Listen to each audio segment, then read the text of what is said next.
Welcome to T4G Sports. Today we're going to be talking about which colleges and conferences have had the most Rookie of the Year awards in the last 10 years. Now, as always, make sure to hit that like button, subscribe, click the notification bell. Before we jump into the video, I do have to say take care of you guys' mental health and your body. It's very important for the loved ones around you, whether it's your friends or family.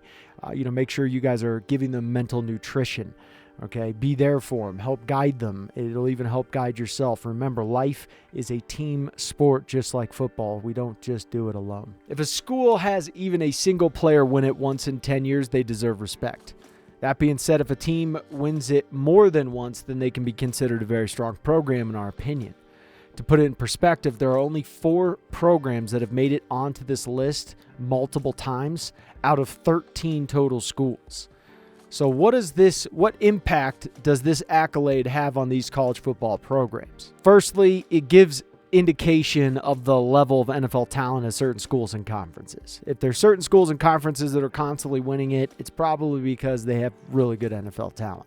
This accolade also directly impacts recruiting for these programs, which is something people don't tend to think about. If certain schools get more players drafted and they win more awards, the outcome attracts positive attention from 5-star players.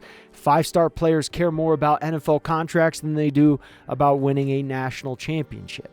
Award winners have more national media attention as well, which brings a national spotlight on the program in the eyes of present and future 5-star players. This also brings more attention to collectives for these schools to gain more ground on the NIL trail. So this is definitely being used by coaches, because I know I would use it. If I have multiple guys from my program that are winning Rookie of the Year awards and they're getting huge contracts, you best believe I'm using it on the recruiting trail, and you best believe that these coaches are too. So first, we are going to go over the non-Power 5 schools. There's only 2 of them that made it on this list. Both of these guys are in respect because it is not easy for non-Power 5 schools to make it on this list. And it's not even easy for Power 5 schools to make it on this list. So you got to give respect to these 2, and the 2 that we're talking about is Cincinnati and South Carolina State. For Cincinnati, they had Sauce Gardner win it in 2022, which is probably not a shock to you guys. Some of you guys probably already knew that. South Carolina State, I don't know if you guys will guess who won it for them, but it's Shaquille Leonard. In 2018, he won Defensive Rookie of the Year. Next up, we're going to start with our Power 5 conferences. There are 2 that are tied for last place with only 1 representation, 1 team winning Rookie of the Year in the last 10 years. And if you guys want to try to take a guess of who it is, go ahead and pause the video, try to take a mental guess, post it in the comments, see if you guys get it right. But the answer is the Big 12 and the ACC. For the Big 12, Oklahoma, with Kyler Murray winning it in 2019.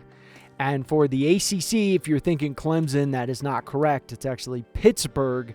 And I don't know if you guess who it is, but it's not a shock when you find out. It's Aaron Donald, who won it in 2014. Now, quick thing on the ACC, they're 3rd in NFL production behind 2 other conferences that I'm not going to mention, but I'm sure you can figure out who it is. They just don't have a lot of NFL talent compared to, they do have a significant amount, but compared to some of the other conferences, they are behind. There's no question. And this kind of helps show that as well. Unfortunately for the ACC, they are a little behind. They are top heavy, and then the rest, it gets really bad as you start going down the list in the ACC. It's good up top, and it gets really bad as you go down. Now for the Big 12, obviously they fell apart, and they kind of did an amazing job getting back into conference talk, where they were looking like they were going to die because Texas and Oklahoma left. Well, in my opinion, I think Texas and Oklahoma also, they were the downfall of the Big 12 because they didn't share the revenue equally across the board with all of the Big 12 members. And clearly from this list, you can see, well, they weren't dominating when it came to NFL talent in the last 10 years. The Big 12 is just simply not dominating.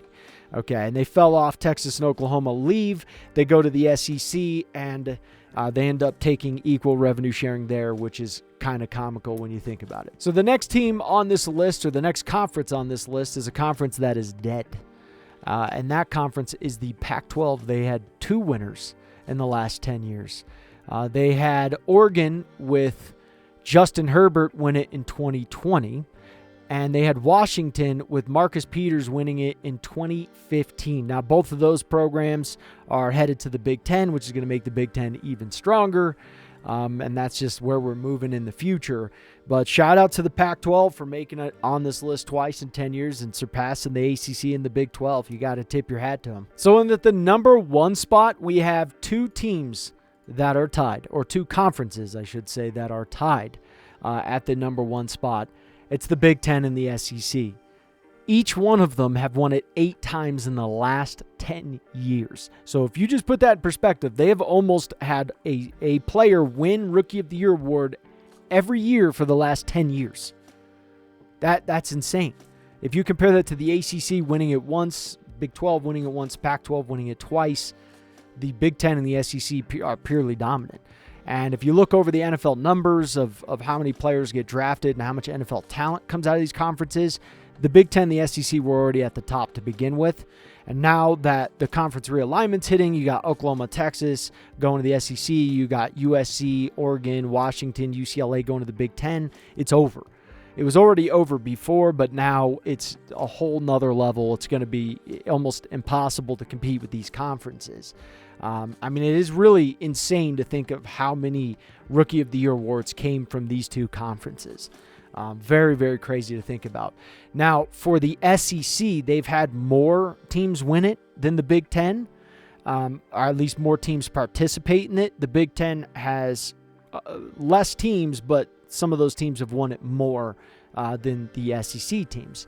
So to start it off with the SEC, Missouri is up first with Sheldon Richardson winning it in 2013.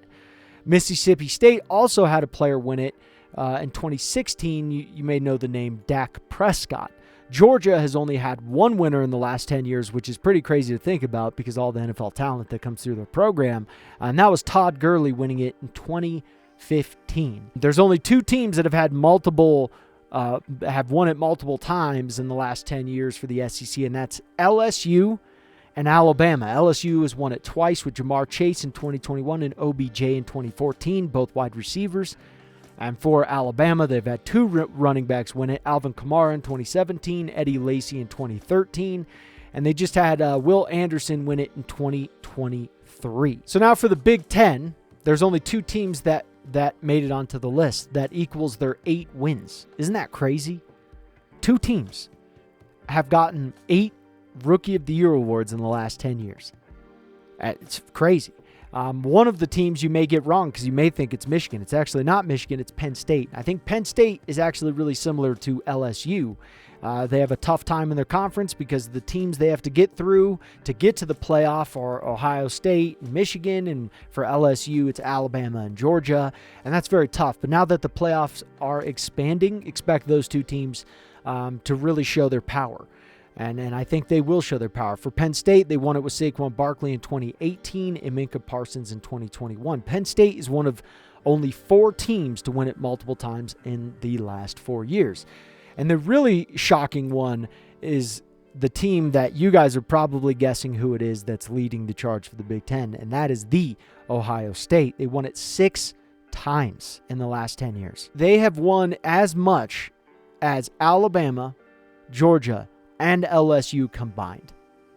It's pretty crazy if you think about that. They also are the only program to have back-to-back years 3 times in a row. They won it with C.J. Stroud in 2023, Garrett Wilson in 2022, back-to-back years. Then they won it with Chase Young in 2020 and Nick Bosa in 2019, again back-to-back years. Then they won it with Marshawn Lattimore and Joey Bosa in 2017 and 2016, another back-to-back year. And some people may say, well, they don't win natties, and that doesn't stop that they're an NFL factory. That doesn't stop that they're actually really good, and they only lost to Georgia with Kirby Smart with probably the best defense in the history of college football, and they lost by a point. In fact, a field goal going wide left. And you don't get that close. You don't get 1 point behind with a field goal miss to Kirby Smart in that defense if you're not an absolutely fantastic team. Ohio State was literally a point away from winning a national championship in the last 2 years. Ohio State's a fantastic program, and it's not a shock to me that Alabama and Ohio State take the lead. I'm not shocked that LSU's up there, Penn State's up there.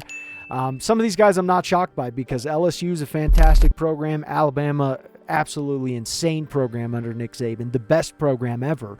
Ohio State, Penn State, you name it. This isn't really that shocking. And I think these numbers are going to grow more and more and more for the Big Ten and the SEC. So hopefully you guys enjoyed this list, and we'll catch you in the next one.